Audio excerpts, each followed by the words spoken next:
Hello and welcome to the Calmcast, a time to feel calm and think clearly. I'm Clare, the Queen of Calm, a transformational life coach.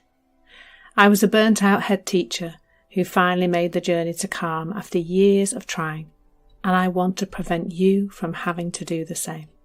The Calmcast is a series of short explorations, gently guiding you back to your natural state, which is calm and clarity. Just listen like you would listen to music, with an open mind and curiosity. There's nothing else to do. Now let's relax into today's episode.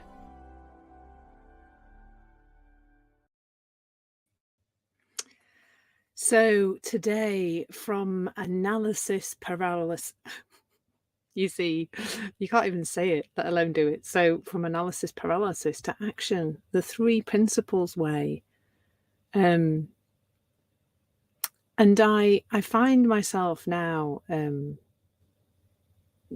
I used to be really into self-development and listening to people like Tony Robbins, who had a very much at that kind of just do it kind of attitude. I can also almost imagine Tony Robbins saying that back in the day. I find myself, I used to say that to myself and then beat myself up when I didn't do whatever it was. And I couldn't decide things and, just do it. But from a place of, it was from a place of judgment, from a place of anger, from a place of really not being very kind to myself. And now I find myself more and more saying something along those lines, that in actual fact, action is the only way to overcome that analysis paralysis. And let me explain that. So let's think about analysis paralysis and what's actually going on there. And remember, we're doing this from a 3 principles perspective. So as a reminder, the 3 principles of thought, mind, and consciousness, where I'm sure you can understand thought, but we're talking about universal thought as well as personal thought. It's our personal thinking that is the thing that that does create our experience. Consciousness and mind, which I think of as being the aliveness that runs through all of us, the energy of life, universe, God, whatever you want to call it. And these 3 principles, which were uncovered by a man called Sydney Banks 50 years ago, actually, we're on the anniversary year this year, the 50th anniversary year, are a way of describing how life works. They describe what's going on in the human system. And so that's what I do. I describe for you what's going on and hopefully then help you to see that in yourself. And it is in seeing it that it starts to fall away. So analysis paralysis, which I'm sure if you've tuned into this, you've possibly experienced. I know I have. I know I was thinking the other day about where I used to be in a place of indecision and not being able to do anything because I was so trapped in the making the right decision. And it was everything from choosing holidays to choosing meals to choosing the next step in my career. Maybe less so there, actually, because I was so determined. I knew where I wanted to go in that. So less indecision, just applying for every single promotion I could get my hands on, really. But it was there in lots of aspects of my life. And I'm just thinking now, I've got some flights to book for November, and I just need to get on and book them. I'm going round and round in circles a bit with that. So that's also, it's still there sometimes, and it's human. It's really human.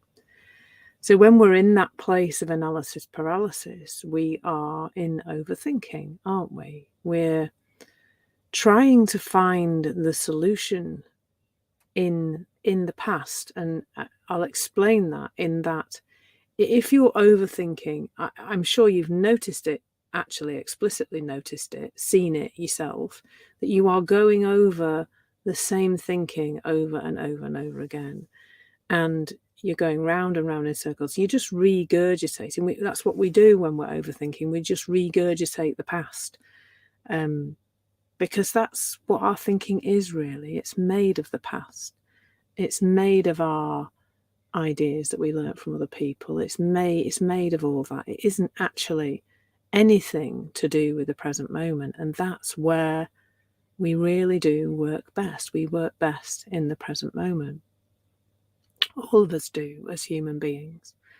Now, when we're caught up in overthinking, it seems really hard to make a decision. And of course, overthinking, when you think about it, when you think about overthinking, which I really do caution you against doing really too much, because you could overthink about overthinking. It turns out I've actually come across that before. But when you are in that overthinking, you can't make a decision. The types of things you'll be thinking about is the future consequences of the decision, what things in the past were similar, where it went wrong before, who you might upset, is this the right thing or the wrong thing? Which is the right thing? This idea that there can be one right thing. I think, isn't it the film Sliding Doors, where she has two parallel experiences, where you see two parallel lives playing out, and there is no right thing. There is no right thing. There's just life unfolding. But of course, when we're overthinking, we're off in the future, we're off in the past, we're not in the present moment at all. And what happens when we're overthinking, because this is how we work as human beings, is we start to feel dreadful. Like we feel stuck. We can feel that probably anxiety in the body. The body will be saying to us, your thinking is not helpful right now, because that's how it works. We've got this amazing tool in our feelings, in our emotions. They're letting us know about our state of mind. And so when we're caught up in overthinking and decision, that analysis paralysis, you can feel it in your body. And your body's just letting you know that you're on the wrong track, really.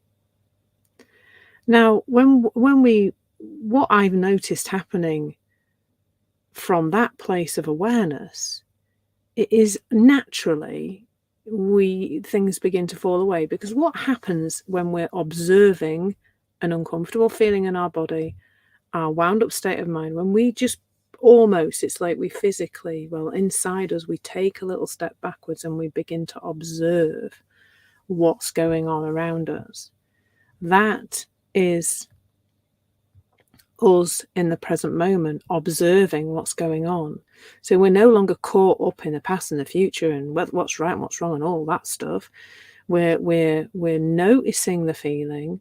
We're noticing not necessarily the details of the thoughts, but we're noticing a state of mind, a type of state of mind, a stirred up, overthinking, indecisive state of mind. And immediately that we become the observer of that, we are then in the present moment, because we are observing it from the present moment. Eckhart Tolle says something like, the moment you notice you're not in the present moment, you will naturally fall into the present moment. Not quite those words, but something along those lines.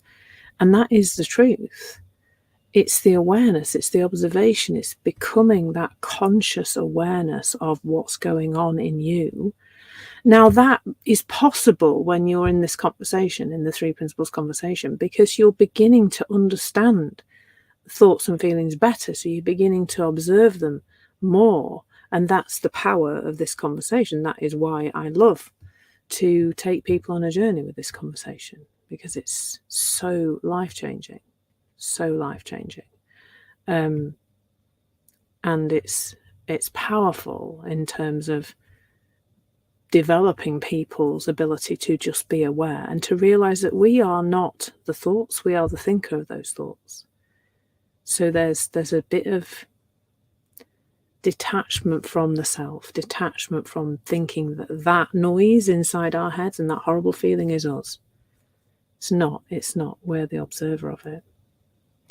So where does action come into this? Because I've said from analysis paralysis to action, the three principles way, is that when we fall into that present moment again, when we begin to feel more relaxed, more calm, more centered, more present, all we actually have to do is we don't perhaps have to make as big a decision as it looks like. So I was doing a session the other day, and the woman was asking about, she's thinking about buying a house and moving areas and things. And it was really about saying, well, you don't have to make a big decision. You just have to do the next step. And the next step might be to just go for a walk around the new area, or visit the new area, or walk around an area where there's some houses you might be interested in, or look at a house, or it is just the next step. When we get into that analysis paralysis, because we think we've got to make some enormous decision without any preamble. Whereas I think if we take action, if we start to just make the next step and make the next, the next it's a tiny decision, isn't it? It's just the next step. Well, I'll go look at a house, or I'll read the jobs pages if I think I might want a new job, or I'll have a conversation with a potential client, or I'll send them, whatever it is, I'll just do the next little thing.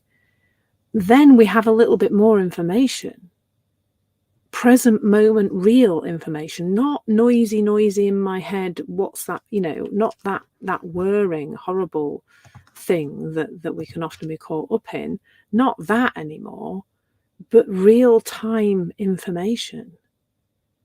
I like this area. I like that house. The next step might be to contact a mortgage broker, or, this is just one scenario, but can you see how it is just the next step?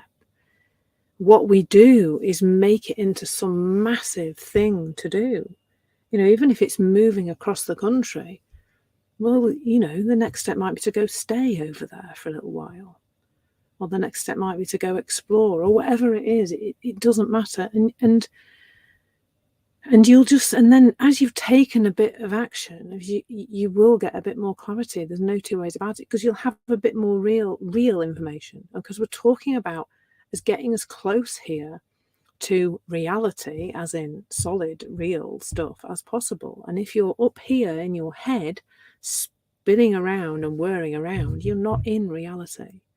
You're not in anything that's actually got any implications for that decision at all. You're just in the past.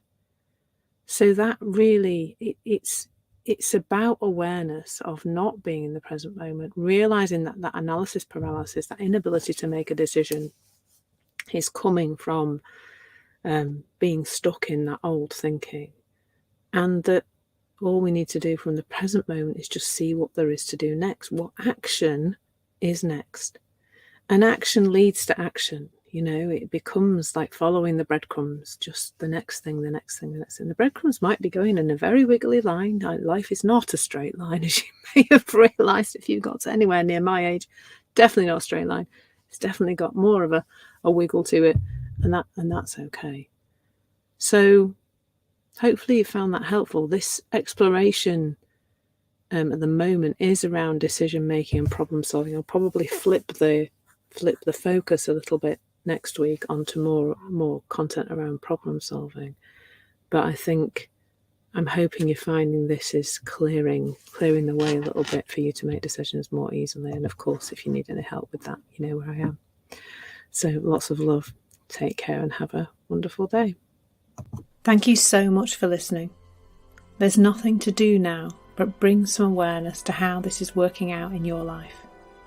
Listen regularly to experience longer and longer periods of calm. This has been the Calmcast with Clare Downham, Queen of Calm. Take care and keep listening.